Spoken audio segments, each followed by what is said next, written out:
Driver cum conductor എന്നുള്ളത് ഒരു നിയമമല്ല, അതൊരു അടുത്ത കാലത്ത് വന്നൊരു കാര്യമാണ്. ഡ്രൈവറായിട്ട് കണ്ടക്ടറായിട്ടാണ് പോയിക്കൊണ്ടിരുന്നത്.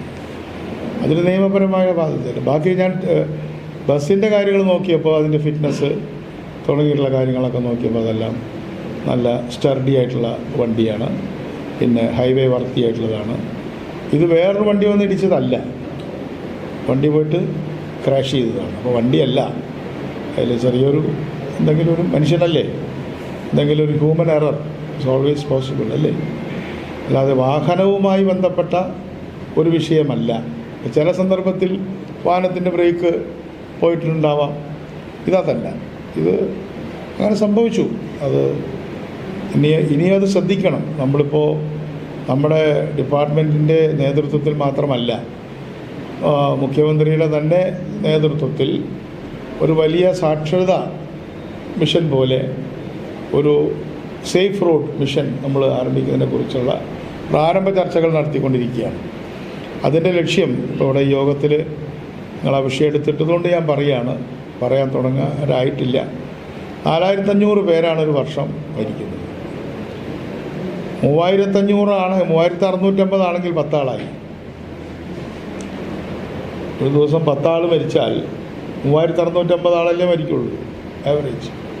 4500 മരിക്കുന്നത്. 10-ലധികം ആളുകൾ എല്ലാ ദിവസവും കേരളത്തിൻ്റെ ഏതെങ്കിലും ഒരു കോണിൽ ഏതെങ്കിലും ആക്സിഡൻറ്റിൽ മരിക്കുന്നുണ്ടെന്നുള്ളതാണ് അതിൻ്റെ സ്റ്റാറ്റിസ്റ്റിക്സ്. അപ്പോൾ WHO വേൾഡ് ഹെൽത്ത് ഓർഗനൈസേഷൻ പറഞ്ഞിട്ടുള്ളത് ലോകത്ത് ഏറ്റവും കൂടുതൽ സഡൻ ഡെത്ത് ഉണ്ടാക്കുന്നത് ഹാർട്ട് അറ്റാക്ക് കഴിഞ്ഞാൽ ഈ മോട്ടോർ ആക്സിഡൻ്റാണ്. മറ്റുള്ളതിനെല്ലാം സമയമെടുക്കുമല്ലോ ഒരു ട്രീറ്റ്മെൻറ്റ് ചെയ്യാതെ. മാത്രമല്ല, ഈ മോട്ടോർ ആക്സിഡൻറ്റ് പറ്റിയിട്ട് കിടക്കുന്ന ആളുകൾ അവർ വൈദ്യശാസ്ത്രത്തിൻ്റെ മിടുക്ക് കൊണ്ട് ജീവിച്ചിരിക്കുന്നു എന്നല്ലാതെ അവരുടെ പ്രൊഡക്റ്റീവ് ആയിട്ടുള്ള എല്ലാ കഴിവുകളും ഒരു തൊഴിൽ ചെയ്യാനോ ഒന്നും പറ്റാത്തൊരവസ്ഥയിലേക്ക് നീങ്ങുകയാണ്. അപ്പോൾ അത് പകുതിയായിട്ട് 2031 പകുതിയായി കുറയ്ക്കണം എന്നൊരു അന്തർദേശീയമായിട്ടുള്ള ഒരു ക്യാമ്പയിൻ ഇപ്പോൾ വരുന്നുണ്ട്. അതായത് ഇപ്പോൾ ഉള്ള മരണനിരക്ക് പകുതിയായിട്ട് കുറയ്ക്കണം. അപ്പം അങ്ങനെ വരുമ്പോൾ നമ്മുടെ മരണനിരക്ക് നമുക്ക് 4500 നിന്ന് ഒരു 2000 അതിൻ്റെ താഴത്തേക്കൊക്കെ കുറയ്ക്കാൻ നിങ്ങളുടെ എല്ലാം പൂർണ്ണമായ മാധ്യമങ്ങളാണ് അതിൽ ഏറ്റവും കൂടുതൽ നമ്മുടെ നാടിനെ, ഞങ്ങളെന്ന് പറഞ്ഞാൽ നമ്മുടെ നാടിനെ സഹായിക്കണം. കാരണം റോഡ് മുറിച്ച് കിടക്കുന്നത് മുതൽ ഉള്ള അത് ഏറ്റവും ലളിതമായ കാര്യമാണ് റോഡ് മുറിച്ച് കിടക്കുന്നത്.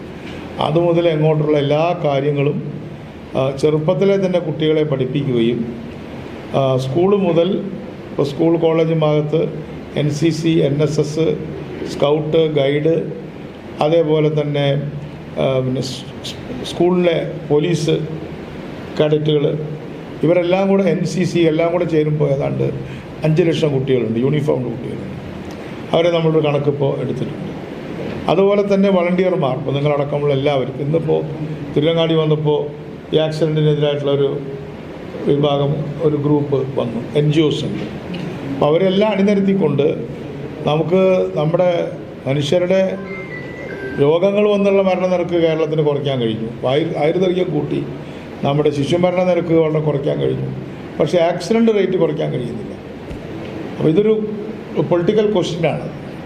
അപ്പോൾ അത് നമ്മുടെ ട്രാൻസ്പോർട്ട് വകുപ്പ് അതിൻ്റെ ദൈനംദിന പ്രവർത്തന ശൈലിക്ക് അപ്പുറത്തേക്ക് പോവുകയും 4500 എന്നുള്ളത് ഒരു 2000 കൊണ്ടുവരാൻ ഉള്ള ടാർഗറ്റ് വെച്ചിട്ട് പോവുകയാണ്. അപ്പോൾ അതിനെ സംബന്ധിച്ചുള്ള വിശദാംശങ്ങളൊക്കെ നിങ്ങളോട് പിന്നീട് സംസാരിക്കാം. കഴിഞ്ഞ ദിവസം ഈ ആറന്മുളയിലെ സസ്പെൻഡ് ചെയ്ത സംഭവത്തിൽ അത് ആ വാഹനത്തിന് കൃത്യമായി നിയമലംഘനം നടത്തിയിരുമ്പോൾ അല്ലെങ്കിൽ വലിയ തോതിലുള്ള ലൈറ്റ് യൂസ് ചെയ്യുന്നു, ഒപ്പം തന്നെ ആവശ്യത്തിലുള്ള ഒറിജിനൽ സർട്ടിഫിക്കറ്റില്ല, അതിനാണ് അതിന് നടപടിയെടുത്തത്. പക്ഷേ അവ പരിശോധിക്കാണ്ട് ഈ 2 ഉദ്യോഗസ്ഥരെ ഉടനെ സസ്പെൻഡ് ചെയ്തിട്ടുണ്ട്. അതിലേക്ക് വന്ന വാഹനങ്ങളുള്ള ഒരു മാത്രം വെച്ചുകൊണ്ട് സസ്പെൻഡ് ചെയ്തുകൊണ്ട് മോട്ടോർ ഡിപ്പാർട്ട്മെന്റ് അതിൽ തന്നെ വലിയ പ്രതിഷേധമൊക്കെ വരുന്നുണ്ട്. അതിൽ നമ്മുടെ സർക്കാർ ഉദ്യോഗസ്ഥന്മാർ ടെക്സ്റ്റ് മാത്രമല്ല കോൺടെക്സ്റ്റും കൂടെ നോക്കും. ഒരു കാര്യം എന്ത് കാര്യം പറയുന്നുള്ളത് എവിടെ പറയുന്നുള്ളത് പ്രധാനമാണ്. MLA മാർ അബിൻ വർക്കി എന്നെ വിളിച്ചിട്ട് പറഞ്ഞു, ഇത്തരത്തിലുള്ള ഈ മോഡിഫിക്കേഷൻ എന്ന് പറഞ്ഞാൽ ഈ റഫ് റോഡിൽ ഓടാനുള്ള ഈ ടയർ, വലിയ ടയറുള്ള വീതി കൂടിയതും പൊക്കം കൂടിയതുമായ ടയറുള്ള വണ്ടിക്ക് ഈ പല സ്ഥലത്തേക്കും കയറാൻ കഴിയുന്നുള്ളൂ. ഇത് നമ്മുടെ കയ്യിൽ സ്റ്റോക്കില്ല.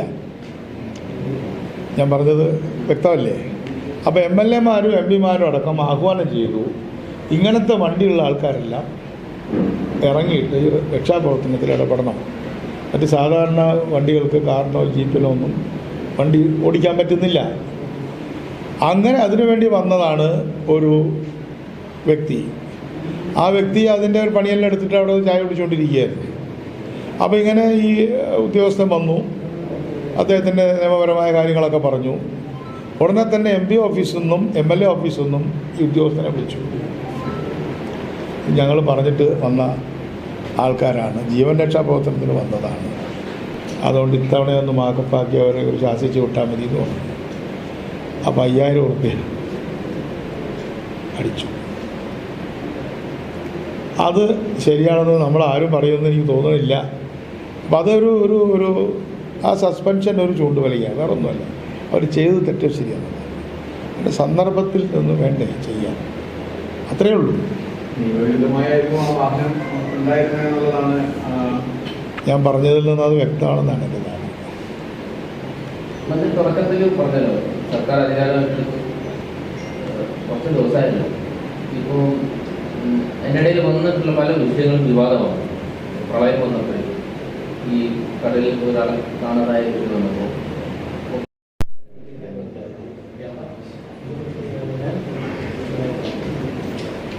നിങ്ങൾ ചോദിക്കല്ലേ. എന്നോടൊപ്പം ഉള്ളത് കൃഷ്ണൻ കോട്ടുമലയും PK ശശിയുമാണ്. ആമുഖമായിട്ടൊന്നും പറയേണ്ട ആവശ്യമില്ലല്ലോ.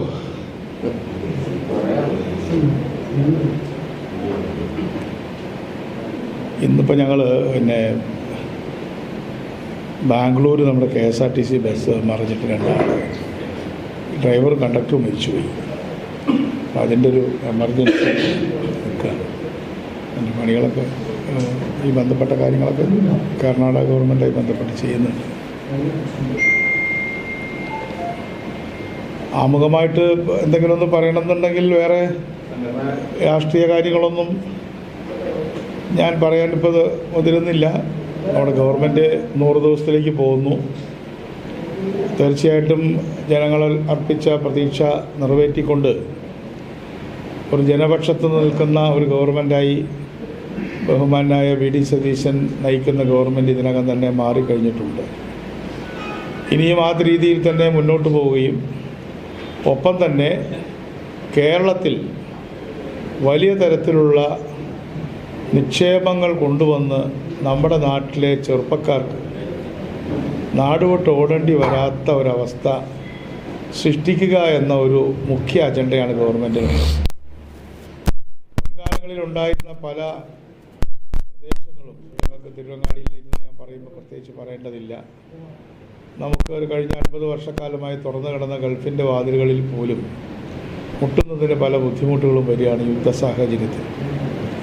അമേരിക്കയിലേക്ക് കുടിയേറിയ വിദ്യാഭ്യാസമുള്ള ഇന്ത്യക്കാരും അതിലെ മലയാളികളും അവരും അവിടെ പല പ്രതിസന്ധികളും നേരിടുന്നു.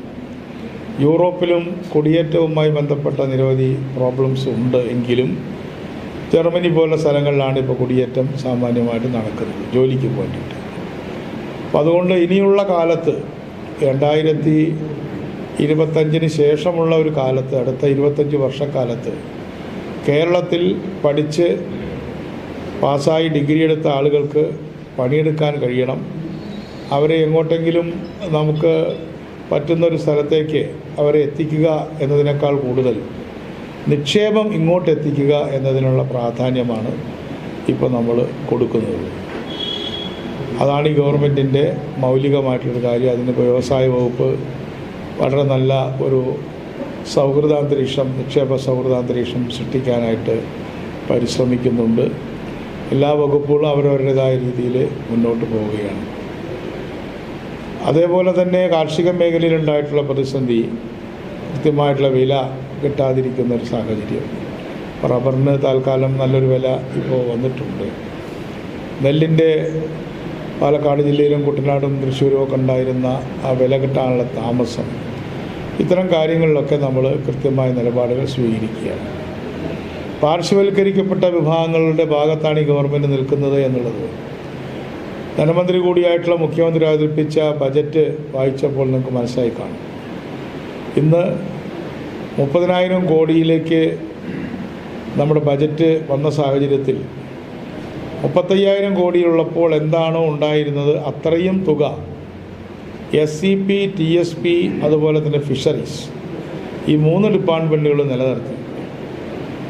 അതിൻ്റെ അർത്ഥം കഴിഞ്ഞ ഗവൺമെൻറ് അശാസ്ത്രീയമായ തരത്തിൽ പെരുപ്പിച്ച ഒരു കണക്കുകൾ കാണിച്ച് വലിയ ഒരു പ്ലാൻ ഉണ്ടാക്കി വെച്ചെങ്കിലും അത് കുറയ്ക്കാൻ നിർബന്ധിക്കപ്പെട്ടപ്പോഴും SCP, TSPയുടെ കാര്യത്തിൽ, അതായത് ഷെഡ്യൂൾ കാസ്റ്റ്, ഷെഡ്യൂൾ ട്രൈബ് പദ്ധതികളുടെയും പുതുതായി ഫിഷറീസ് വകുപ്പിൻ്റെയും കാര്യത്തിൽ വെട്ടിക്കുറവുണ്ടായില്ല. പഴയ നില തന്നെ തുടരുകയാണ്. അങ്ങനെ പാർശ്വവൽക്കരിക്കപ്പെട്ടവരുടെ കാര്യത്തിൽ ഈ ഗവൺമെൻറ് നല്ലൊരു സമീപനം എടുത്തുകൊണ്ടാണ് പോകുന്നത്. എൻ്റെ വകുപ്പിലാണെങ്കിൽ നിങ്ങൾക്കറിയാം, പ്രിയദർശിനി സ്കീം ജനങ്ങൾ വളരെ വലിയ തോതിൽ അംഗീകരിച്ചിട്ടുണ്ട്. അതുമായിട്ട് ഞങ്ങൾ മുന്നോട്ട് പോവുകയാണ്. ഇത്രയും കാര്യങ്ങളാണ് പൊതുവിൽ പറയുന്നത്. ഇന്നത്തെ ഈ അപകടമുണ്ടായ ഡ്രൈവർക്ക് അതൊന്നും വേണ്ടത്ര വിശ്രമമില്ല, ഇതിന്റെ നോംസൊന്നും പാലിച്ചില്ല എന്ന് പറയുന്നത്. അദ്ദേഹം വന്ന് വീണ്ടും ബസ്സായിട്ട് പോകുന്നു. അപ്പോൾ വിശ്രമം കിട്ടാത്തതാണ് അങ്ങനെ അപകടത്തിലേക്ക്. വിശ്രമം കിട്ടാതെ ഡ്രൈവർമാർ പണിയെടുക്കണ്ടോ എന്നുള്ളത്, അല്ലെങ്കിൽ അവരെ കൊണ്ട് എടുപ്പിക്കണ്ടോ എന്നുള്ളത് ഒരു ഗൗരവമായ ചോദ്യമാണ്. അപ്പോൾ അത് ഇപ്പോൾ ഏതൊരു ആക്സിഡൻറ്റ് സംഭവിച്ചാലും ട്രാൻസ്പോർട്ട് കമ്മീഷണറുടെ നേതൃത്വത്തിൽ, അത് ഒരു കാറുമായിട്ട് ഇടിച്ചാൽ പോലും ഒരു post crash enquiry, 5 day enquiry നടത്തുകയാണ്. അത് കുന്നംകുളത്ത് ഉണ്ടായ അപകടം, കൊട്ടാരക്കരയിൽ 3 പേര് മരിച്ച അപകടം, അതൊക്കെ തന്നെ പോസ്റ്റ് ക്രാഷ് എൻക്വയറിക്ക് നമ്മൾ അത് ഉത്തരവിടേണ്ട ആവശ്യമില്ല. അതൊരു SOP ആയിട്ട്, സ്റ്റാൻഡേർഡ് ഓപ്പറേറ്റിംഗ് പ്രാക്ടീസായിട്ട് കൊണ്ടുവരികയാണ്. അപ്പോൾ KSRTCയുടെ ഒരു അപകടം ഈ അടുത്ത കാലത്ത് നമ്മുടെ നെന്മാറ മണ്ഡലത്തിൽ ഉണ്ടായി. അവിടെയും ഒരു വനിതയാണ് മരിച്ചത്. പക്ഷേ ഇതിപ്പോൾ KSRTCയുടെ 2 ആളുകൾ മരിച്ചിരിക്കുകയാണ്. അതേസമയം ടിപ്പർ ലോറി ഇടിച്ച് മരിച്ചതിലൊരു KSRTC ജീവനക്കാരനുണ്ടായിരുന്നു കൊട്ടാരക്കരയിൽ. അപ്പോൾ ഈ കാര്യത്തിൽ കോഴിക്കോട് ഡിപ്പോയിൽ നിന്നാണ് അവർ പോയിട്ടുള്ളത്. ഈ സംഭവം നടന്നിട്ട് ഏതാനും മണിക്കൂറല്ലേ ആയിട്ടുള്ളൂ. അപ്പോൾ എനിക്കും ചില അറിവുകൾ ഇവർക്ക് റെസ്റ്റ് കിട്ടുന്നില്ല അതിനെക്കുറിച്ചൊക്കെ വരുന്നുണ്ട്. ഞാൻ MDയെ വിളിച്ചു. MDയെ വിളിച്ചതിന് ശേഷം അത്തരം കാര്യങ്ങൾ ഈ സംഭവത്തിൻ്റെ ആദ്യത്തെ 2-3 ദിവസം കഴിയുമ്പോൾ അതും പരിശോധിക്കുന്നുണ്ട്. ഒപ്പം തന്നെ കർണാടക ഗവൺമെൻറ്റിന് ഞാൻ പ്രത്യേകമായ നന്ദി പറയുകയാണ്. കർണാടക ഗവൺമെൻറ്റിലെ ട്രാൻസ്പോർട്ട് മന്ത്രി, അതേപോലെ തന്നെ ആരോഗ്യ വകുപ്പ്, അവരൊക്കെ അവരുടെ നാട്ടിൽ അവരുടെ ഒരു ബസ്സിന് എന്തായാലും ചെയ്യുന്ന അതേ ശുഷ്കാന്തിയോടുകൂടി നമ്മുടെ കാര്യത്തിൽ ഇടപെട്ടു. ഞാൻ മുഖ്യമന്ത്രിയുടെ ഓഫീസുമായിട്ട്, അതേപോലെ തന്നെ പ്രത്യേകിച്ച് നമ്മുടെ AICC ജനറൽ സെക്രട്ടറി KC വേണുഗോപാലിൻ്റെ ഓഫീസുമായി ബന്ധപ്പെട്ട് അദ്ദേഹം തന്നെ നേരിട്ട് ഇടപെട്ടു. അവിടുത്തെ മന്ത്രിമാർ എന്നെ ഇങ്ങോട്ട് വിളിച്ചിരുന്നു. അപ്പോൾ അവിടെ പോസ്റ്റ്മോർട്ടം തുടങ്ങിയിട്ടുള്ള കാര്യങ്ങൾ നടക്കുകയാണ്.